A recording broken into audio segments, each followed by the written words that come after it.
दोस्तों नमस्कार, ये है मार्गदर्शन फॉर सिविल सर्विसेज। मैं अनुराग चौधरी। दोस्तों प्रीवियस ईयर्स पेपर्स रिवीजन के अंतर्गत आज की वीडियो में प्रस्तुत है यूजीसी नेट परीक्षा दिसंबर 2009 का राजनीति विज्ञान का प्रश्न पत्र। इसमें हम कुल 50 प्रश्नों को सॉल्व करेंगे जो आगामी परीक्षाओं के लिए बहुत ही महत्वपूर्ण तथा उपयोगी है। दोस्तों आप इसका पीडीएफ भी डाउनलोड कर सकते हैं, लिंक मैं डिस्क्रिप्शन बॉक्स में डाल दूंगा। तो आइए शुरू करते हैं आज का वीडियो। दोस्तों आज की वीडियो का जो पहला प्रश्न है राजनीतिक सिद्धांत और विचार से है। पहला प्रश्न देखते हैं, गांधी ने हिंद स्वराज किस वर्ष लिखा था? तो 1907, 1908, 1919 और 1920। तो सही उत्तर है दोस्तों, गांधी जी ने हिंद स्वराज की रचना 1908 में की थी। इसके अलावा गांधी जी की कुछ अन्य रचनाएं जैसे सत्य के मेरे प्रयोग, शांति और युद्ध में अहिंसा और सत्याग्रह तथा नैतिक धर्म आदि हैं।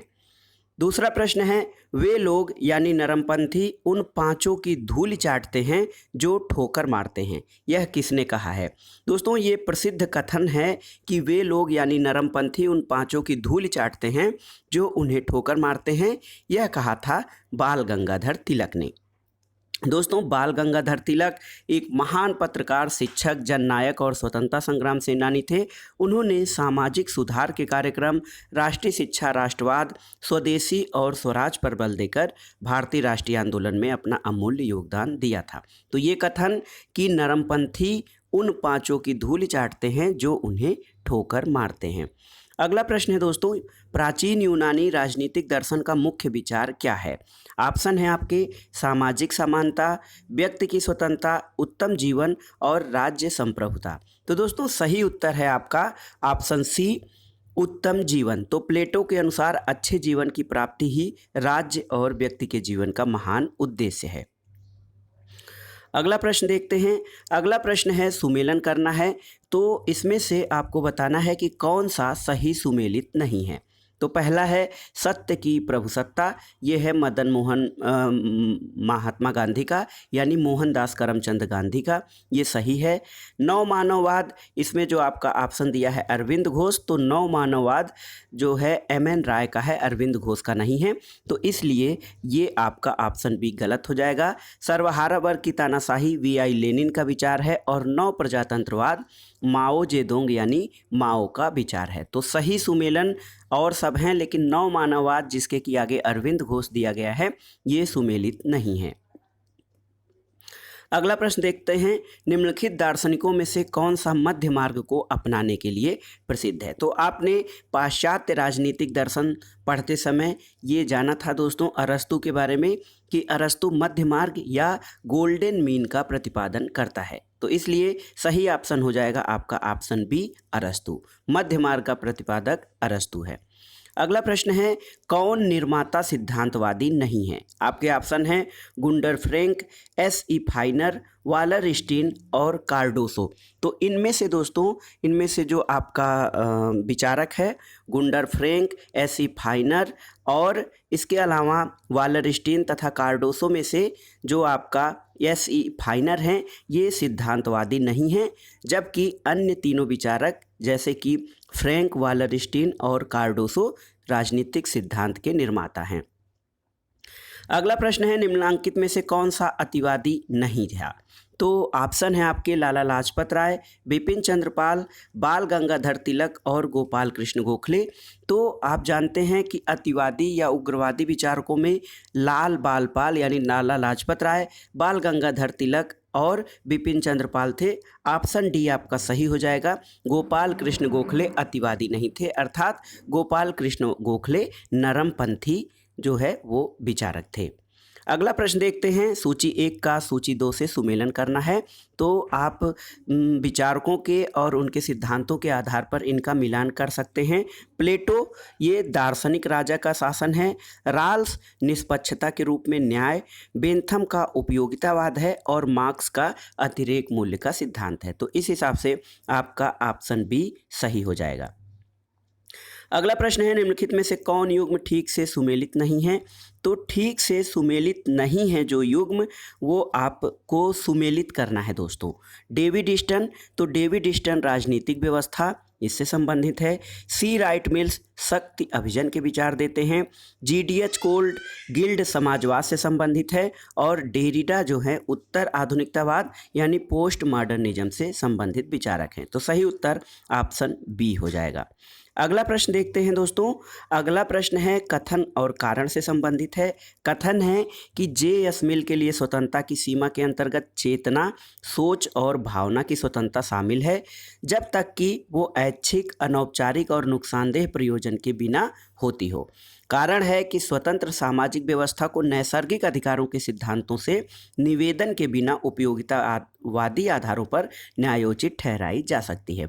तो इसमें दोस्तों ऑप्शन ए सही है। कथन और कारण दोनों सही हैं और कारण कथन की सही व्याख्या भी करता है। अगला प्रश्न देखते हैं। कथन कारण से ही है। कथन है गांधी का सत्याग्रह स्वयं को कष्ट पहुंचाने के जरिए सत्य का समर्थन है। तो ये सही है। कारण है कि सत्याग्रह का उद्देश्य सत्याग्रही की नैतिक सर्वोच्चता दिखाना है। तो ये भी सही है।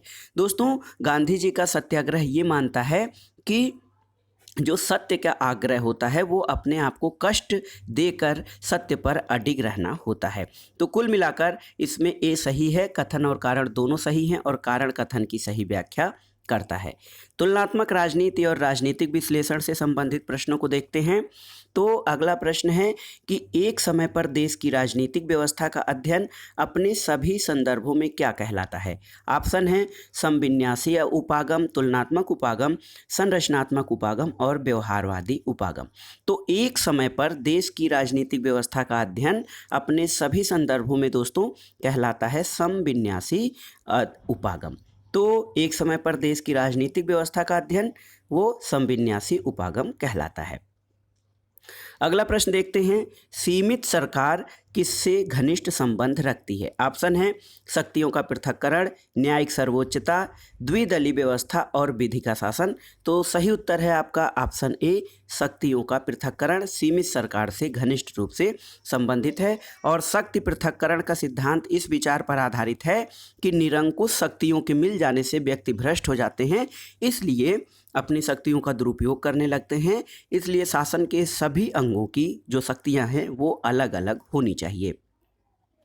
अगला प्रश्न है अवशिष्ट शक्तियां राजनीतिक व्यवस्था में राज्य की इकाइयों में किसके पास रहती हैं।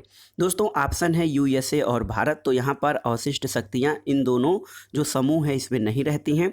यूएसए और स्विट्जरलैंड यहाँ पर रहती हैं। स्विट्जरलैंड और भारत गलत है, भारत और यूके ये गलत है। तो सही उत्तर आपका है यूएसए और स्विट्जरलैंड। यहाँ पर जो अवशिष्ट शक्तियाँ हैं वो राज्यों के इकाइयों के पास होती हैं। अगला प्रश्न है संसदीय व्यवस्था की विशेषताएं निम्नलिखित में से कौन सी नहीं हैं। तो आइए देखते हैं कौन सी विशेषताएं हैं। संसदीय व्यवस्था की विशेषता कौन सी नहीं है। सामूहिक उत्तरदायित्व। तो दोस्तों सामूहिक उत्तरदायित्व संसदीय या मंत्रिमंडलीय व्यवस्था की विशेषता है। विधायिका और कार्यपालिका के बीच घनिष्ठ संबंध। तो ये भी है। प्रधानमंत्री का नेतृत्व का संसदीय शासन व्यवस्था की एक महत्वपूर्ण विशेषता है। इसके अलावा सरकार का स्थिर कार्यकाल ये संसदीय शासन व्यवस्था की विशेषता नहीं है। तो आपका उत्तर हो जाएगा ऑप्शन डी सरकार का स्थिर कार्यकाल। सरकार का जो स्थिर कार्यकाल होता है ये संसदात्मक नहीं बल्कि अध्यक्षात्मक शासन की विशेषता होती है। अगला प्रश्न सही सुमेलन करना है दोस्तों। तो सही सुमेलन के बाद आप इस प्रकार से उत्तर दे सकते हैं। क्रिटिकल कम्युनिटी स्टडीज ये केनेथ ब्रूथ का विचार है। सिक्योरिटी कम्युनिटी कार्ल ड्यूस का विचार है। सिक्योरिटी रिजीम रॉबर्ट जर्विस और सिक्योरिटी कॉम्प्लेक्स बैरी बोरजान का विचार है। तो आप इस हिसाब से सही उत्तर का मिलान कर सकते हैं। अगला प्रश्न है दोस्तों आर्गेन्स्की के अनुसार राजनैतिक विकास की कालानुक्रमिक अवस्थाएं कौन सी होती हैं। ऑप्शन है आपके एकीकरण, औद्योगिकरण, प्रचुरता और राष्ट्रीय कल्याण। तो सबसे पहले आता है दोस्तों आदिम एकीकरण की राजनीति, उसके बाद आता है आपका औद्योगिकरण की राजनीति, फिर आता है राष्ट्रीय कल्याण यानी कल्याण की राजनीति, उसके बाद आएगा आपका प्रचुरता। तो 1 2 4 3 आपका सही उत्तर हो जाएगा दोस्तों ऑप्शन बी। अगला प्रश्न है कि कूटों से सही उत्तर का चुनाव करना है आपको। कथन कारण से संबंधित है। कथन है कि आमंड द्वारा अपनाया गया व्यवस्था विश्लेषण डेविड ईस्टन की तुलना में ज़्यादा प्रतिनिधि है। और तर्क है कि आमंड पहला बड़ा राजनैतिक वैज्ञानिक है जिसने राजनीति के अध्ययन के लिए व्यवस्था विश्लेषण विकसित किया है। तो दोस्तों इसमें जो सही उत्तर है वो है ऑप्शन सी, ए सही है लेकिन आर गलत है। व्यवस्था सिद्धांत का पहला जो है वो आमंड नहीं है। अगला प्रश्न है दोस्तों कथन कारण से संबंधित। कथन है कि नौकरशाही ने प्रजातंत्र के विकास में योगदान दिया है परंतु वो लोकतांत्रिकरण के रास्ते में भी रुकावट है। ये आपका सही कथन है। और कारण है कि प्रजातंत्र को नौकरशाही की ज़रूरत नहीं है, तो ये गलत है। प्रजातंत्र को नौकरशाही की ज़रूरत पड़ती है। तो ए सही है और आर गलत है। तो इस प्रकार से आपका ऑप्शन सी सही हो जाएगा। अगला प्रश्न है कथन कारण से ही। कथन है कि व्हिटले प्रकार की परिषदें भारत में बनाई गई हैं। ये आपका सही है। और कारण है कि परिषदों की व्यक्तिगत कर्मचारियों की शिकायतों को प्राथमिकता के आधार पर सुनने के अधिकार प्राप्त होते हैं। तो ये गलत है। तो ए सही है जबकि आर गलत है। तो इस हिसाब से ऑप्शन सी आपका सही हो जाएगा। अगला प्रश्न कथन कारण से ही है। कथन है कि लोकायुक्त समस्त राज्यों में नियुक्त किए गए हैं। तो दोस्तों समस्त राज्यों में लोकायुक्त अभी नहीं नियुक्त किए गए हैं, इसलिए ये गलत है। और जो कारण है संविधान की कार्यशैली का पुनरावलोकन के लिए राष्ट्रीय आयोग ने लोकायुक्त की स्थापना की सिफारिश की है। तो ये सही है।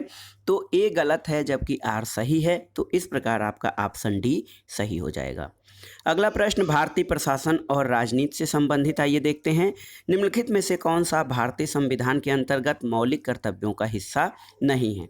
ऑप्शन है भारत की संप्रभुता, एकता, अखंडता को बनाए रखना और उसकी रक्षा करना, ये है मौलिक कर्तव्य के अंतर्गत। लोक संपत्ति की सुरक्षा करना और हिंसा को त्यागना, ये भी आपका सही है। इसके अलावा 6 से 14 वर्ष की आयु के बीच के बच्चों को जैसे लागू हो उसके आश्रित को शिक्षा के अवसर प्रदान करना, ये भी मूल कर्तव्य है। जबकि ग्राम पंचायतों को संगठित करने में सहायता करना, ये मूल कर्तव्य का भाग नहीं है। तो आप इस प्रकार से सही उत्तर खोज सकते हैं कि कौन सा मूल कर्तव्य है और कौन सा नहीं है। अगला प्रश्न है कि गैर कानूनी तौर पर हवालात में रखे गए व्यक्ति की रिहाई के लिए कोर्ट द्वारा कौन सी याचिका जारी की जाती है। तो ये है दोस्तों हैबियस कार्पस यानी बंदी प्रत्यक्षीकरण। हैबियस कार्पस की रिट उस व्यक्ति के संबंध में न्यायालय द्वारा जारी किया जाता है जिसे दूसरे के द्वारा हिरासत में रखा गया हो और उसे न्यायालय के समक्ष प्रस्तुत किए जाने की आवश्यकता होती है। अगला प्रश्न है कि कौन सा भारत में चुनाव के साथ चुनाव सुधारों से संबंधित नहीं है। दिनेश गोस्वामी समिति, इंद्रजीत गुप्ता समिति, GV.K. राव समिति और तारकुंडे समिति। तो दोस्तों सही उत्तर है आपका GV.K. राव समिति। ये चुनाव सुधारों से संबंधित नहीं है बल्कि ग्रामीण विकास और गरीबी उन्मूलन कार्यक्रम से संबंधित है। इसके अतिरिक्त जो 3 ऑप्शन है दिनेश गोस्वामी समिति, इंद्रजीत गुप्ता समिति और तारकुंडे समिति, ये भारत में चुनाव सुधारों से संबंधित हैं। भारत को मृदु राज्य या सॉफ्ट स्टेट किसने बताया था। तो सही उत्तर है दोस्तों गुन्नार मिर्डल। गुन्नार मिर्डल ने भारत को एक सॉफ्ट स्टेट कहा था। अगला प्रश्न है भारत के नियंत्रक और महालेखा परीक्षक की रिपोर्ट की जांच कौन करता है। ऑप्शन है आपके मंत्रिमंडलीय सचिवालय, सार्वजनिक लेखा समिति, संघीय वित्त मंत्री और व्यय विभाग, संसदीय वित्त मंत्रालय। तो भारत के नियंत्रक और महालेखा परीक्षक यानी CAG की रिपोर्ट की जांच सार्वजनिक लेखा समिति यानी लोक लेखा समिति, पब्लिक अकाउंट कमेटी करती है। अगला प्रश्न है भारत में प्रधानमंत्रियों का सही कालानुक्रम बताना है। ये प्रधानमंत्री हैं BP सिंह, चंद्रशेखर, मोरारजी देसाई और राजीव गांधी। तो सबसे पहले देखिए पहले नंबर पर हैं मोरारजी देसाई, उसके बाद राजीव गांधी, फिर BP सिंह और उसके बाद चंद्रशेखर। तो सही उत्तर आपका हो जाएगा ऑप्शन ए। अगला प्रश्न है कुछ घटनाएं हैं उनका सही कालक्रम बताना है। तो ये घटनाएं हैं फखरुद्दीन अली अहमद की मृत्यु, स्वतंत्रता के बाद कांग्रेस में प्रथम विभाजन, जम्मू और कश्मीर के प्रधानमंत्री के रूप में शेख मोहम्मद अब्दुल्ला की गिरफ्तारी और इंडो सोवियत संघ पर हस्ताक्षर। तो सही कालक्रम है दोस्तों पहले स्थान पर आ जाएगा जम्मू कश्मीर के प्रधानमंत्री के रूप में शेख मोहम्मद अब्दुल्ला की गिरफ्तारी उसके बाद दूसरे स्थान पर आ जाएगा स्वतंत्रता के बाद कांग्रेस में प्रथम विभाजन। फिर आएगा आपका इंडो सोवियत संधि पर हस्ताक्षर, ये तीसरे स्थान पर आएगा। और फखरुद्दीन अली अहमद की मृत्यु, ये चौथे ऑप्शन पे आएगा। तो 4 2 1 3 सही क्रम होगा आपका। तो दोस्तों देखिए ऑप्शन बी आपका सही होता है। अगला प्रश्न देखते हैं दोस्तों, कथन और कारण से संबंधित प्रश्न का सही उत्तर देना है। तो कथन है, भारत का राष्ट्रपति मंत्रिमंडल की सिफारिश को उस पर पुनः विचार के लिए वापस कर सकता है, सही कथन है। कारण है कि उसे ये शक्ति दी गई है क्योंकि वह मात्र नामधारी शासक नहीं है। तो दोस्तों ए और आर दोनों सही हैं और आर ए की सही व्याख्या नहीं करता है। तो इस हिसाब से आपका ऑप्शन बी सही है, आर और ए दोनों सही हैं। अगला प्रश्न आपका कथन कारण से संबंधित है। कथन है कि राज्य तंत्र के अभिशासन में मौलिक अधिकारों को मौलिक समझा जाता है और इसलिए उन्हें अनुच्छेद 32 के अंतर्गत न्यायसंगत बनाया गया है। कारण है, नागरिक अधिकारों के महत्वपूर्ण होने के बावजूद उन्हें मौलिक अधिकार नहीं समझा जा सकता है क्योंकि वो अनुच्छेद 32 के अंतर्गत न्यायसंगत नहीं है। तो दोस्तों ए सही है और आर गलत है। अगला प्रश्न देखते हैं। अब आइए देखते हैं लोक प्रशासन यानी पब्लिक एडमिनिस्ट्रेशन से संबंधित महत्वपूर्ण प्रश्नों को। ये है, मिन्नो ब्रुक प्रथम सम्मेलन कब हुआ था? तो आप जानते हैं मिन्नो ब्रुक प्रथम सम्मेलन जो कि नवीन लोक प्रशासन के उद्भव से संबंधित है, ये वर्ष 1968 में हुआ था। नौकरशाही और पूंजीवादी राष्ट्रीयता की अवधारणा का सेंट पाल किसे कहा जाता है? तो दोस्तों आधुनिक विचारकों में मैक्स वेबर को नौकरशाही और पूंजीवादी राष्ट्रीयता की अवधारणा का सेंट पाल या प्रमुख प्रवर्तक कहा जाता है। अगला प्रश्न है, विकास प्रशासन का मुख्य पंडित किसे कहा जाता है? तो सही उत्तर है फ्रेडरिक्स।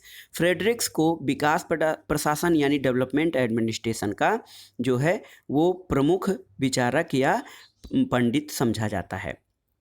अगला प्रश्न है, सूचना का अधिकार अधिनियम यानी आरटीआई एक्ट 2005 किस उद्देश्य की सहायता करता है? पहला है कानूनी सुधार, दूसरा है राजनीतिक सुधार, तीसरा सामाजिक अखंडता और चौथा पारदर्शी प्रशासन।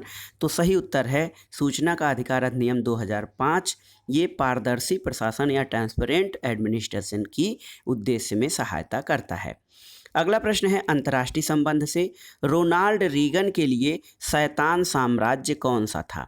तो दोस्तों रोनाल्ड रीगन अमेरिकन राष्ट्रपति थे, इनके लिए शैतान साम्राज्य जो था इसका सही है ऑप्शन बी, सोवियत संघ को इन्होंने शैतान साम्राज्य कहा था। लीग ऑफ नेशंस यानी राष्ट्र संघ का महत्वपूर्ण सिद्धांत कौन सा था? सामूहिक सुरक्षा, अंतर्राष्ट्रीय शांति, सामूहिक रक्षा और अंतर्राष्ट्रीय भाईचारा। तो दोस्तों इसमें देखिए ऑप्शन सी सामूहिक सुरक्षा, कलेक्टिव सिक्योरिटी जो था वो लीग ऑफ नेशंस यानी राष्ट्र संघ का प्रमुख उद्देश्य या सिद्धांत था। अगला प्रश्न है, दो पड़ोसी राज्यों को अपने में मिलाए उन्हें अपने अधिकार में और वश में रखते हैं, वो कौन से हैं? तो जो राज्य पड़ोसी राज्यों को बिना अपने में मिलाए उन्हें अपने अधिकार क्षेत्र में रखते हैं वे अधिकार राज्य कहे जाते हैं। अगला प्रश्न है, प्रिजनर्स डायलेमा वो परिदृश्य है जो किसे बढ़ाता है? तो प्रिजनर्स डायलेमा या बंदी की दुविधा जो है वो परिदृश्य है जो शस्त्रों की प्रतिस्पर्धा, शस्त्र नियंत्रण, निशस्त्रीकरण और शांति में से दोस्तों ये क्या करता है, जो शस्त्रों की प्रतिस्पर्धा को बढ़ाता है। प्रिजनर्स डायलेमा जो सिद्धांत है ये शस्त्रों की प्रतिस्पर्धा यानी होड़ को बढ़ाता है। अगला प्रश्न है, गैरेट हर्डियन द्वारा स्पष्ट किया गया ट्रेजेडी ऑफ कॉमन्स किससे संबंधित है? तो ट्रेजेडी ऑफ कॉमन्स दोस्तों वातावरण से संबंधित है। किसने भारत में स्थानीय सरकारों के लिए ऑम्बुड्समैन की स्थापना की सिफारिश की थी? ये प्रश्न देखिए दोहरा रहा है। तो प्रशासनिक सुधार आयोग जो एडमिनिस्ट्रेटिव रिफॉर्म कमीशन था, एडीआर फर्स्ट जो था प्रशासनिक सुधार आयोग ये था, इसने भारत में सरकारों स्थानीय सरकारों के लिए भी ऑम्बुड्समैन या जनहित रक्षक के स्थापना की सिफारिश की थी। अगला प्रश्न है, सूची 1 का सूची 2 के साथ सुमेलन करना है। क्लासिकी यथार्थवाद दोस्तों क्लासिकी यथार्थवाद जो है मार्गेनथाउ का सिद्धांत है। संरचनात्मक यथार्थवाद जो है वो क्रेशनर का सिद्धांत है। इसके अलावा नव क्लासिकी यथार्थवाद स्वेलर का है और विवेकपूर्ण विकल्प जो है ये केनेथ वाल्ट्ज का है। तो इस प्रकार से आप देख सकते हैं ऑप्शन ए आपका सही उत्तर हो जाएगा। अगला प्रश्न है दोस्तों, यूरोपियन यूनियन के विकास के क्रम में निम्नांकित संधियों को कालक्रम के अनुसार व्यवस्थित करना है। तो सबसे पहली है मैस्ट्रिच संधि, उसके बाद एम्स्टर्डम संधि, नाइस संधि और लास्ट में संवैधानिक संधि। तो कुल मिलाकर ऑप्शन सी आपका सही है। अगला प्रश्न देखते हैं दोस्तों। अगला प्रश्न जो है वो आधुनिक राज्य व्यवस्था के उद्विकास में निम्नांकित घटनाओं का सही कालक्रम बताइए। तो सबसे पहले जो घटना हुई थी वो था ट्रीटी ऑफ वेस्टफालिया, ये पहले नंबर पे है। ट्रीटी ऑफ वेस्टफालिया आपका 1 नंबर पर आएगा। उसके बाद ट्रीटी ऑफ यूट्रेक्ट आपका दूसरे नंबर पर आएगा। फिर आएगा वियना कांग्रेस तीसरे नंबर पर, और पेरिस शांति सम्मेलन आपका आ जाएगा सबसे लास्ट में, जो कि चौथे स्थान पर। तो 3, 4, 1, 2 आपका ऑप्शन ए सही उत्तर हो जाएगा। अगला प्रश्न है ए और आर यानी कथन और कारण से संबंधित है। इसका सही उत्तर इस प्रकार से है। कथन है कि शक्ति संतुलन विश्व राजनीति में यथापूर्ण स्थिति में फलीभूत होता है, ये आपका सही है। और कारण में जो दे रहा है कि अंतर्राष्ट्रीय संबंधों में राज्य मुख्य अभिनेता या कर्ता होते हैं, तो ये भी सही है, लेकिन कथन की सही व्याख्या नहीं करता है, इसलिए ऑप्शन बी आपका सही होगा। अगला प्रश्न भी कथन कारण से है। भारत ने सुरक्षा परिषद में अस्थायी सदस्यता का प्रयास किया है, तो ये सही है। कारण है कि भारत अपने नाभिकीय शस्त्र राज्य दर्जे की भारत अमेरिका नाभिकीय समझौते के जरिए वैध करना चाहता है, तो ये गलत है। तो ए सही है और आर गलत है, इसलिए विकल्प सी आपका सही होगा। अब आइए देखते हैं प्रश्न 46 से 50 के लिए एक अनुच्छेद है, तो आप यहाँ से अनुच्छेद पढ़ेंगे। प्रत्येक देश में कुछ क्षेत्र दूसरों की तुलना में ज़्यादा धनी होते हैं और कुछ आवश्यक रूप से सर्वाधिक धनी नहीं होते हैं। दूसरों की अपेक्षा ज़्यादा तेज़ी से विकसित हो रहे हैं, और ऐसी योजना जो प्रत्येक वर्ग मील को समान महत्व देती है या प्रत्येक निवासी पर समान राशि खर्च करती है, इसको बनाना काफ़ी अलाभकर होगा। तो इसमें एक क्षेत्रीय विषमता और इसके संबंध में जो नीतियां हैं उससे संबंध में ये जो पैराग्राफ है वो दिया है। तो लेखक का सरोकार मुख्यतः किससे है? इसमें लेखक का सरोकार राज्य के भिन्न भिन्न सामर्थ्य से है। अगला प्रश्न है विकास जो है कि लेखक के अनुसार कुछ राज्य अन्य की अपेक्षा ज़्यादा तेज़ी से विकसित होते हैं, इसका कारण कि वे प्राकृतिक संसाधनों से समृद्ध होते हैं। और अगला ये है कि दोषपूर्ण आर्थिक नीतियाँ, तो 1 और 2 सही हैं। विकास धनराशि का आवंटन किस प्रकार से होना चाहिए? तो विकास धनराशि का आवंटन राज्यों के सामर्थ्य के आधार पर असमान रूप से होना चाहिए। असमान रूप से इसलिए कि राज्यों का सामर्थ्य अलग अलग होता है। कुछ राज्यों में कुछ चीज़ों की अधिकता होती है, कुछ चीज़ों की कमी होती है, तो बराबर नहीं बल्कि असमान रूप से उनकी आवश्यकता के अनुसार तभी जो है समान विकास धनराशि का आवंटन हो सकता है। अगला प्रश्न है लेखक के अनुसार देश पूर्णतः एकीकृत होता है जब संसाधनों का निवेश उन राज्यों में किया जाता है जहां पर उत्पादकता ज़्यादा है, तो देश पूर्ण एकीकृत होता है। और इस वीडियो का आखिरी प्रश्न है कि अनुच्छेद में दी गई सामग्री का श्रेष्ठ उपयोग किसके तर्क में किया जा सकता है? तो ये है कि असमान विकास धनराशि में निवेश करना और राज्यों के असमान विकास को समझने के लिए इस अनुच्छेद में दी गई सामग्री समझने में सहायक हो सकती है। तो दोस्तों ये था आज का वीडियो। इसमें हमने यूजीसी नेट परीक्षा दिसंबर 2009 में जो आयोजित हुई थी राजनीति विज्ञान के प्रश्न पत्र को हमने सॉल्व किया, और मुझे विश्वास है ये कि आगामी परीक्षाओं के लिए ये वीडियो आपके लिए काफ़ी लाभदायक होगा, पुराने वर्षों के प्रश्न पत्रों के रिवीजन के क्रम में। तो कैसा लगा आज का वीडियो हमें कमेंट बॉक्स में ज़रूर बताइएगा, और ये श्रृंखला आपके लिए कितनी उपयोगी हो रही है इसके बारे में भी हमें बताइएगा। वीडियो देखने के लिए धन्यवाद दोस्तों, नमस्कार।